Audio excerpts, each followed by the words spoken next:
Necesariamente se tiene que ya definir el escenario para el futuro con uno de los dos actores liderando o dirigiendo el Estado, el destino del país para lo que queda del periodo gubernamental hasta el 2026 o hasta un posible adelanto de elecciones. Esta crisis no da para más.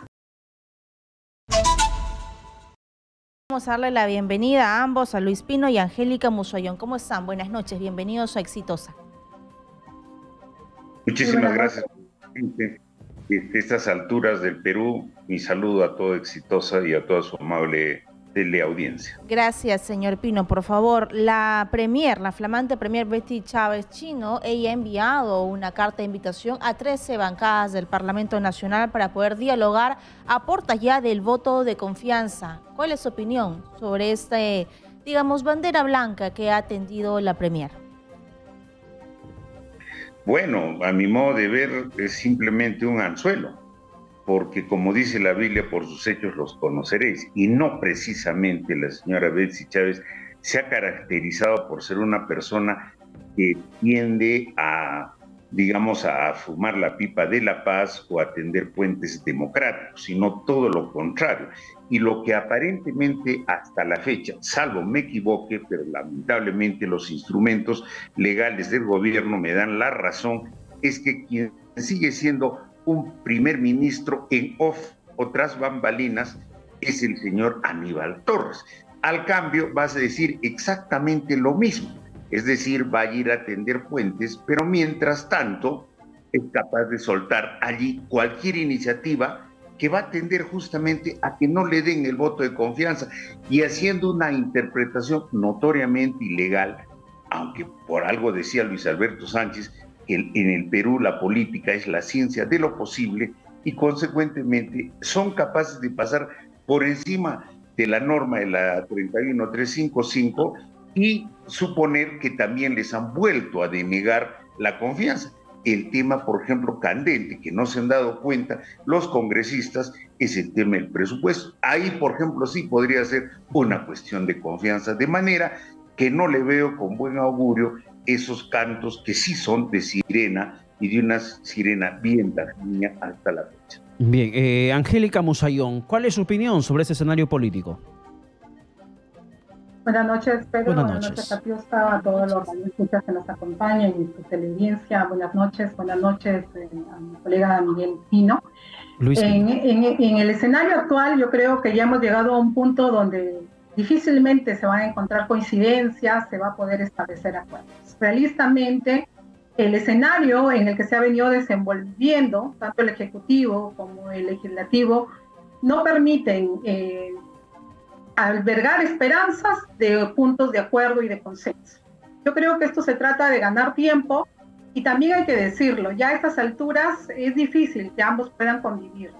Necesariamente se tiene que ya definir el escenario para el futuro con uno de los dos actores liderando o dirigiendo el Estado, el destino del país para lo que queda del periodo gubernamental hasta el 2026 o hasta un posible adelanto de elecciones. Esta crisis no da para más, lo demás es simplemente implementar estrategias que puedan ir haciéndole ganar tiempo a cada uno de los que van tratando de establecer o interponer algunos recursos temporales, yo les llamaría temporales, porque no van a solucionar la crisis.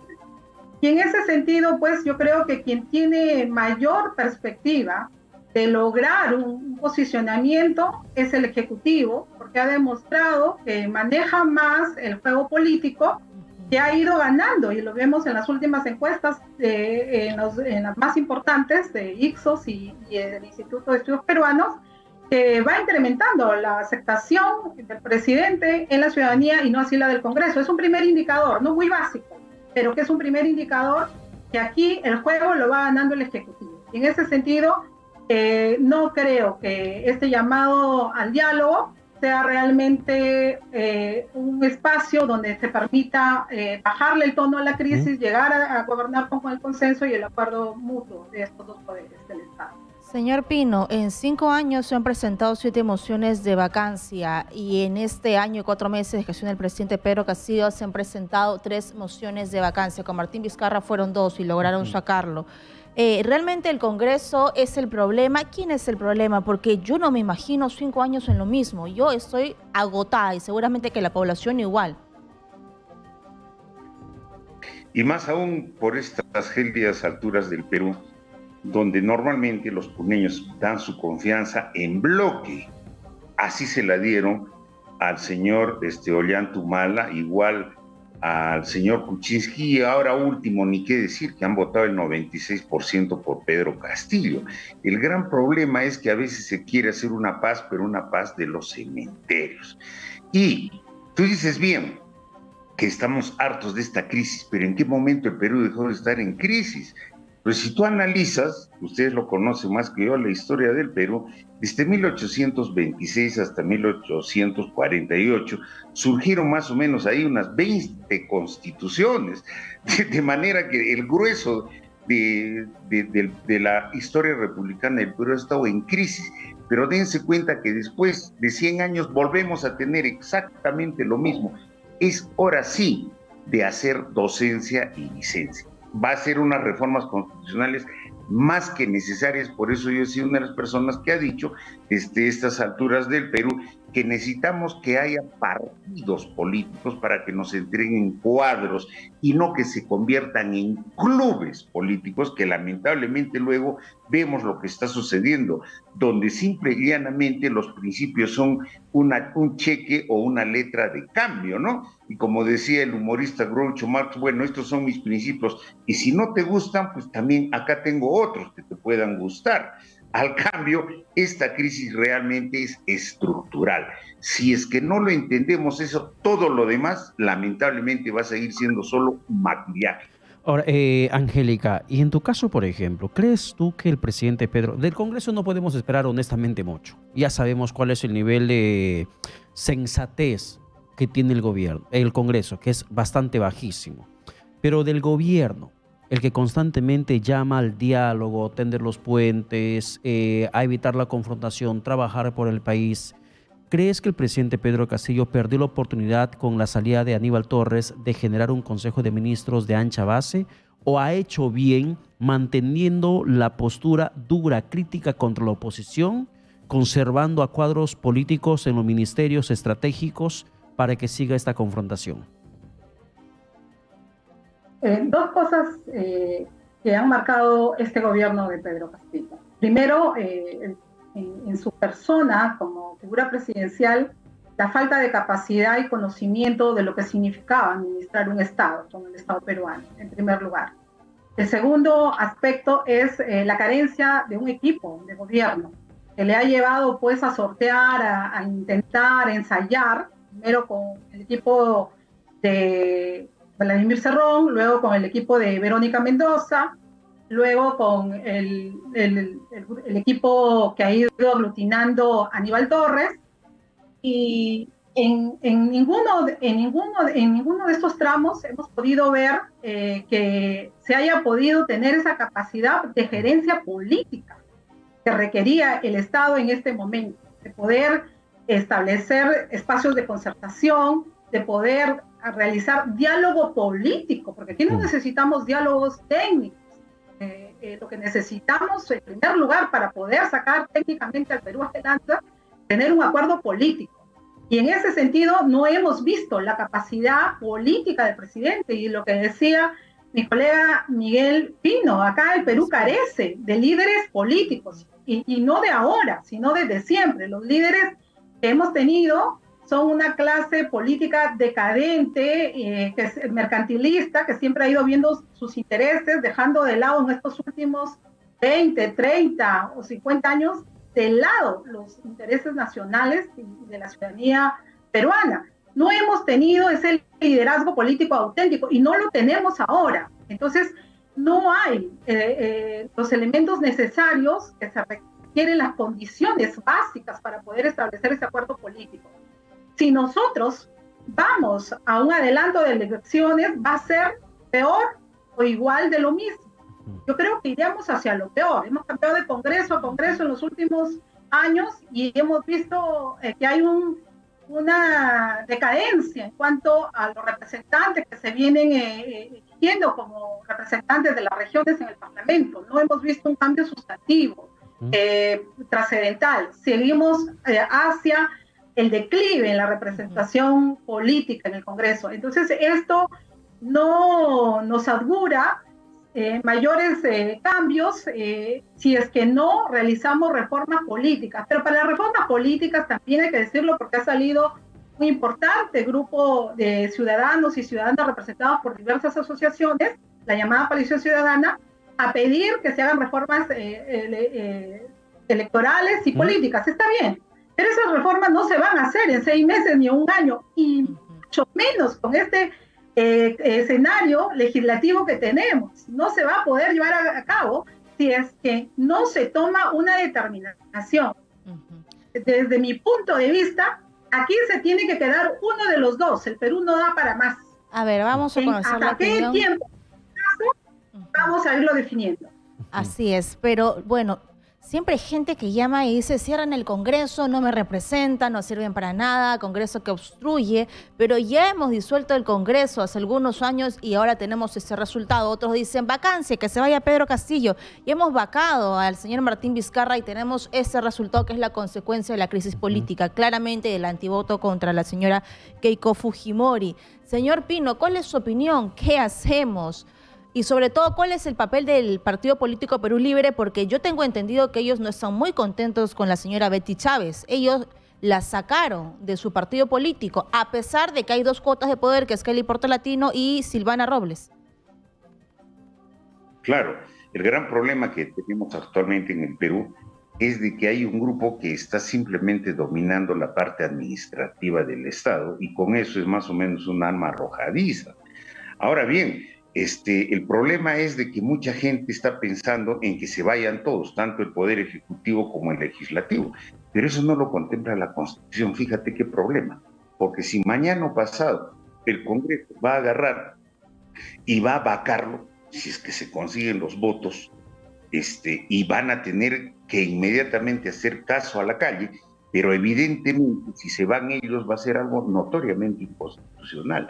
Lamentablemente estamos entrando a un entrampamiento jurídico que acá realmente tendría que tener una causa republicana y una posición cívica el presidente para decir, en lugar de estar haciendo tantos problemas y tanto estropicio, renuncio, pero con una condición: que se cree un gobierno de emergencia y para que cubra lo que queda de mi mandato, haciendo un gabinete parlamentario y con eso lograr salir adelante. Pero para todo lo que te acabo de decir, que no es nada inconstitucional, más bien sí constitucional, y como digo, de una causa republicana, se requiere desprendimiento.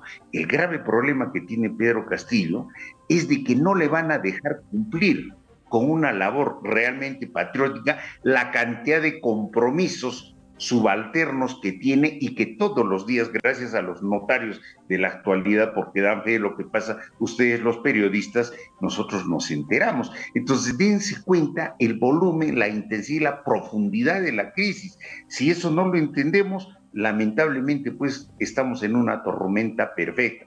Lo peor de todo es que ya se nos viene la inminencia de una transferencia de gobiernos municipales y regionales, que esos son los que más van a atizar todo este conflicto.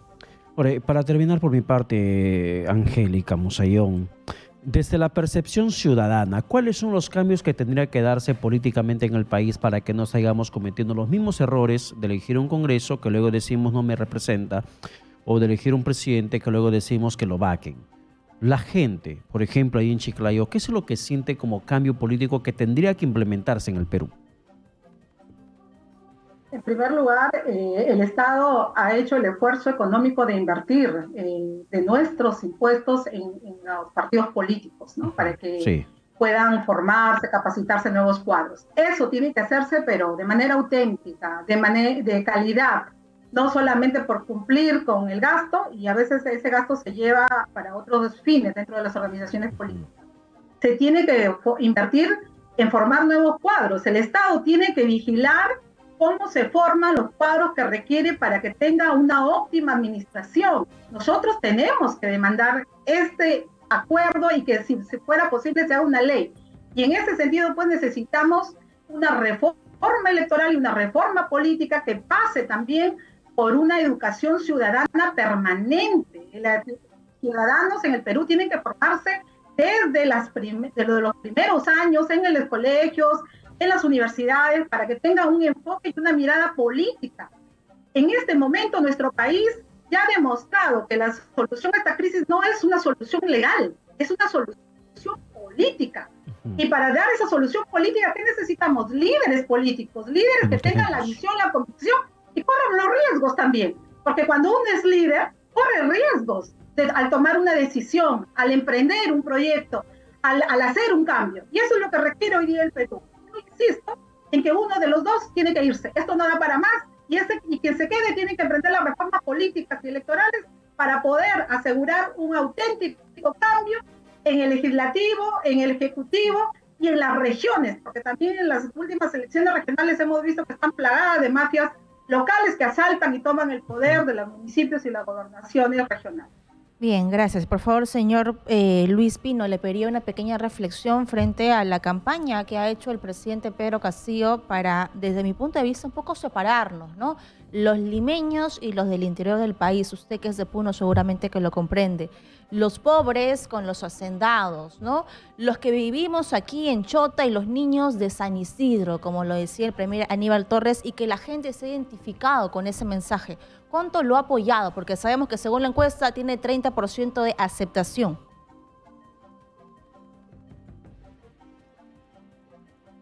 Lamentablemente,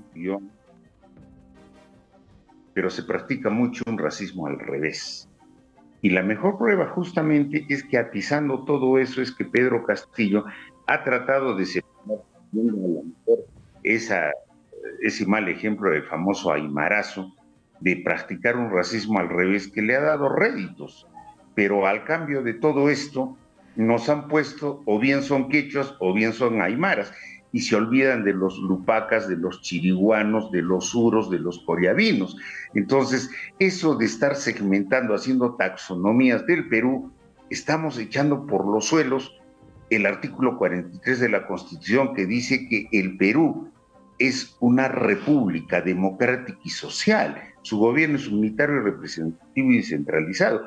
Y como colofón, para echar por los suelos la unidad nacional, hemos creado esos cacicazgos que se llaman regiones, a tal extremo que mal utilizando el término de autonomía, se han convertido más bien en regiones extraterritoriales. En Puno hemos tenido un ejemplo de un señor que quería declarar que era una región, pero federal, es decir, algo totalmente contrario a lo que son los conceptos nacionales. Entonces, acá lo que se requiere es olvidarnos de tener esa clase de regionalismos que en lugar de ayudar a la unidad dentro de la diversidad, más bien nos separan. Y acá finalmente quiero llamar la atención que el único presidente, claro que fue el Libertador San Martín, en agosto de 1821 de un decreto soberano que decía que a partir de ese momento estaba prohibido llamarse cholos, indígenas, ¿no? Sino que todos eran peruanos. Yo creo que es hora de tener que recuperar eso para olvidarnos eso de sanguirinos, miraflorinos, zamborquinos, puneños o charapas, porque de lo contrario no vamos a entender este país. ¿Cuándo empezaremos a redescubrirlo el Perú? Creo que ahí es donde vamos a tener unidad. Bien, muchísimas gracias Luis Pino por la comunicación alcanzada desde Puno, Angélica Musayón también por esta llamada respondida desde Chiclayo. Muchísimas gracias a ambos.